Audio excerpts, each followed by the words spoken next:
Hi friends, മുട്ടയും വീട്ടിലുള്ള സാധാരണ ചേരുവകളും കൊണ്ട് തയ്യാറാക്കാൻ പറ്റിയൊരു സ്നാക്സിൻ്റെ റെസിപ്പിയാണ്.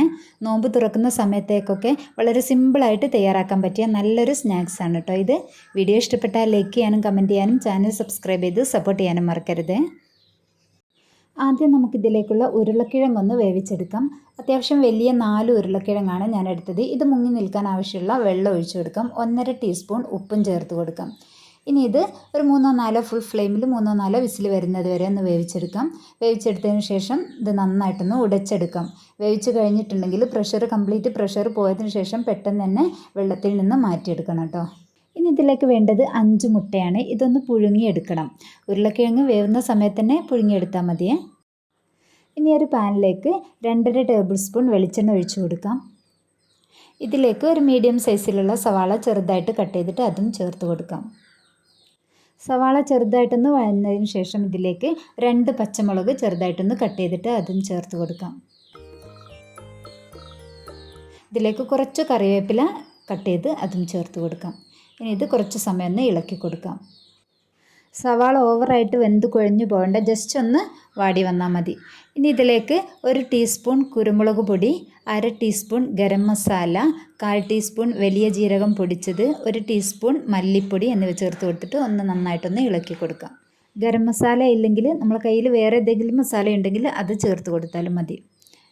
അതുപോലെ ഇതിലേക്ക് ഒരു 1/2 ടീസ്പൂൺ മഞ്ഞൾപ്പൊടി ചേർത്ത് കൊടുക്കാം. 1/4 ടീസ്പൂൺ ഉപ്പും കൂടി ചേർത്ത് കൊടുക്കാം.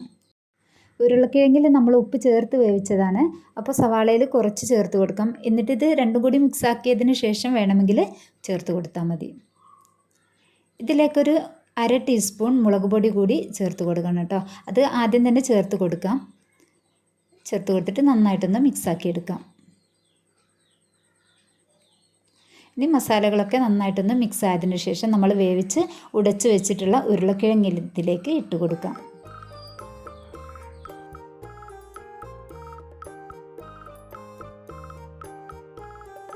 ഇനി ഫ്ലെയിം കുറച്ച് വെച്ചിട്ട് ഇവയെല്ലാം കൂടി നന്നായിട്ട് മിക്സ് ആക്കി എടുക്കാം.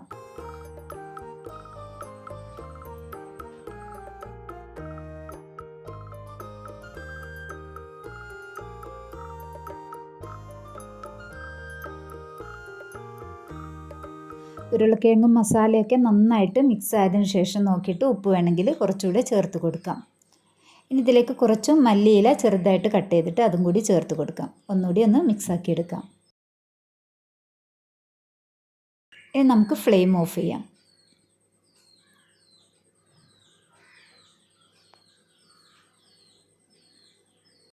ഇനി ഇത് ഉരുളക്കിഴങ്ങ് ഉടച്ചെടുത്ത പാത്രത്തിലേക്ക് തന്നെ മാറ്റി കൊടുക്കാം. ഈ മസാലയുടെ ടേസ്റ്റിനനുസരിച്ചായിരിക്കും നമ്മൾ ഉണ്ടാക്കുന്ന സ്നാക്സ് കഴിക്കാൻ ടേസ്റ്റ് ഉണ്ടാവും കേട്ടോ. അപ്പോൾ നമ്മളിത് തയ്യാറാക്കുന്ന സമയത്ത് തന്നെ ഇതിലേക്ക് എന്തിൻ്റെയൊക്കെ മസാലയ്ക്ക് കുറവുണ്ടോ അതൊക്കെ നോക്കിയിട്ട് അതിനനുസരിച്ച് ചേർത്ത് കൊടുക്കാം. എരിവ് വേണമെങ്കിൽ കുരുമുളക് പൊടി ചേർത്ത് കൊടുക്കണം, ഉപ്പ് ചേർത്ത് കൊടുക്കണം. അപ്പോൾ നമ്മൾ തയ്യാറാക്കുന്ന സമയത്ത് തന്നെ ഇതിൻ്റെ ടേസ്റ്റൊക്കെ നോക്കിയിട്ട് അതിനനുസരിച്ച് തയ്യാറാക്കിയെടുക്കാം. അപ്പം ഞാനെടുത്ത ഉരുളക്കിഴങ്ങിലേക്ക് ഞാൻ ഈ ചേർത്തിട്ടുള്ള ബാക്കിയുള്ള ഇൻഗ്രീഡിയൻസ് ഒക്കെ കറക്റ്റാണ് കേട്ടോ. നല്ല ടേസ്റ്റ് ഉണ്ട് ഇതിന്. ഇനി ഇതുപോലെ ഓരോ ഉരുളകളാക്കി എടുത്തിട്ട് കയ്യിൽ വെച്ചിട്ട് നന്നായിട്ടൊന്ന് പരത്തി കൊടുക്കാം. ഇതുപോലെ ഒന്ന് പരത്തിയതിന് ശേഷം മുട്ട ഞാൻ 2 പീസാക്കി വെച്ചിട്ടുണ്ട്. അപ്പോൾ ഒരു പീസ് ഇതിലേക്ക് വെച്ച് കൊടുത്തിട്ട് ഇതുപോലെ മസാല വെച്ചിട്ട് കവർ ചെയ്തിട്ട് ബോൾസ് ആക്കി എടുക്കാം. ഉരുളക്കിഴങ്ങ് മസാല നമ്മൾ കൈകൾ കൊണ്ട് കുഴച്ച് ഓവറായിട്ട് സോഫ്റ്റ് ആക്കി എടുക്കരുത്. നമ്മൾ ഫ്രൈ ചെയ്തെടുക്കുന്ന സമയത്ത് ഇത് പൊട്ടിപ്പോകാനൊക്കെ സാധ്യതയുണ്ട്. അപ്പോൾ ജസ്റ്റ് നമ്മൾ നേരത്തെ പാത്രത്തിൽ നിന്ന് മിക്സ് ചെയ്ത അതുപോലെ തന്നെ മതി. അപ്പോൾ ഇത് കയ്യിൽ വെച്ചിട്ട് പതുക്കെ ഇതുപോലെ ഒന്ന് റോൾ ചെയ്തെടുക്കട്ടോ. അഥവാ മസാല ലൂസായി പോയി എന്ന് തോന്നുകയാണെങ്കിൽ കുറച്ച് മൈദപ്പൊടി ചേർത്ത് കൊടുത്തിട്ടൊന്ന് കുഴച്ചാൽ മതിയേ. അപ്പോൾ ഇത് റെഡി ആയിട്ടുണ്ട്. ഇനി നമുക്ക് ബാക്കിയുള്ളതും ഇതുപോലെ ചെയ്തെടുക്കാം.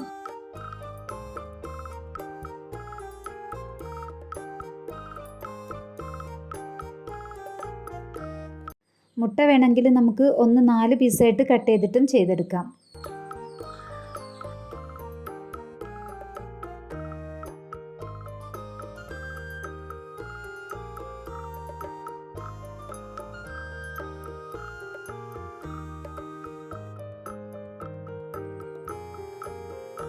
അപ്പോൾ ഇത് മുഴുവനായിട്ട് തയ്യാറാക്കി വെച്ചിട്ടുണ്ട്.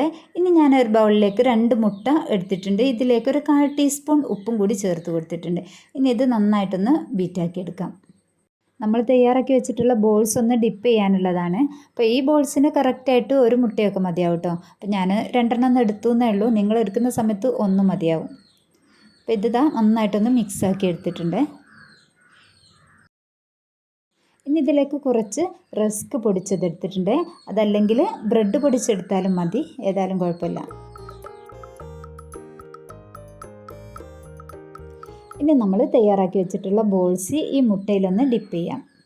കൂടുതൽ സമയമൊന്നും ഇതിലിട്ട് വെക്കരുത്, പെട്ടെന്ന് തന്നെ ഡിപ്പ് ചെയ്തെടുക്കണേ.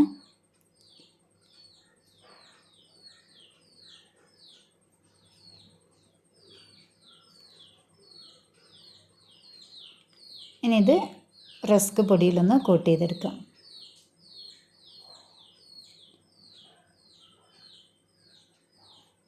അപ്പോൾ ഇതുപോലെ കോട്ട് ചെയ്തിട്ടുണ്ടെങ്കിൽ പിന്നെ നമ്മൾ കൂടുതൽ സമയം വെക്കരുത്, പെട്ടെന്ന് തന്നെ എണ്ണയിലേക്ക് ഇട്ട് കൊടുത്തിട്ട് ഫ്രൈ ചെയ്തെടുക്കാം.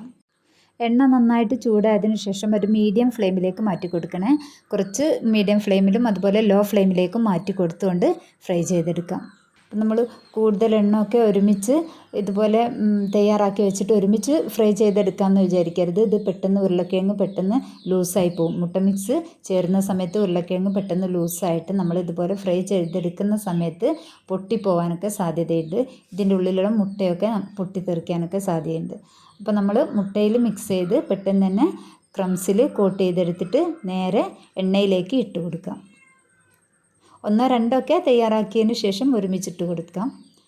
എല്ലാം കോട്ട് ചെയ്ത് വെച്ചിട്ട് ഒരുമിച്ച് ഫ്രൈ ചെയ്യരുത് കേട്ടോ.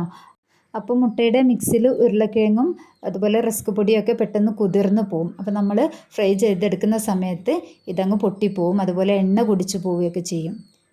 എല്ലാ ഭാഗവും ബ്രൗൺ കളർ ആയതിനു ശേഷം നമുക്ക് കോരിയെടുക്കാം. ബാക്കിയുള്ളതും ഇതുപോലെ ചെയ്തെടുക്കാം.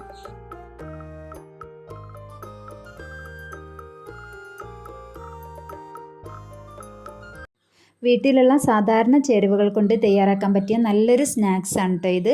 നോമ്പ് തുറക്കുന്ന സമയത്തേക്കൊക്കെ നമുക്ക് വളരെ സിമ്പിളായിട്ട് തയ്യാറാക്കിയെടുക്കാം. എല്ലാവർക്കും ഇഷ്ടമാവും. ഇതുപോലെ ഒന്ന് ഉണ്ടാക്കി നോക്കൂ കേട്ടോ. ഇതുപോലെയുള്ള ഇഫ്താർ സ്പെഷ്യൽ വീഡിയോസൊക്കെ ചാനലിലുണ്ട്, കാണാത്തവരുണ്ടെങ്കിൽ ഒന്ന് കണ്ടു നോക്കണേ.